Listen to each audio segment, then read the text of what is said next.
Hello বন্ধুরা, তোমরা সবাই কেমন আছো? লাইভ স্টোরি অফ সুস্মিতা চ্যানেলের আরেকটি নতুন ভিডিওতে তোমাদের সবাইকে স্বাগত। চলো আজ তোমাদেরকে একটা বাস্তব কথা বলি। এখন পৃথিবীতে ভালো মানুষের থেকে বাঁশ দেওয়া মানুষের সত্যিই অনেক বেড়ে গেছে, কিন্তু সেসব ভেবে আমাদের মন খারাপ করে বসে থাকলে একদমই হবে না।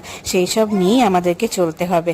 না না, এটা আবার ভেবো না এটা আমার সাথে হয় না, একদমই না, সেটা আমার সাথে এখনো পর্যন্ত হয়নি। তবে যদি কোনোদিন হয় অবশ্যই আমি কষ্ট পাবো, নাকি সেটা সম্মুখীন কিভাবে করব সেটা আমি এখনো জানি না।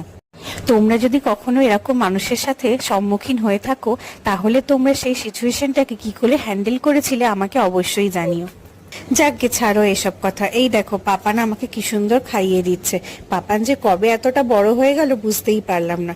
আর কি, সকাল থেকে আমাদের এইভাবেই কেটে গেল, রান্না বান্না করে ছেলেকে খাইয়ে ঘুম পাড়িয়ে, ব্যাস। আর 5টা বাড়ির বউয়ের মতো আমার দিনটাও এভাবেই কেটে গেল। ওকে।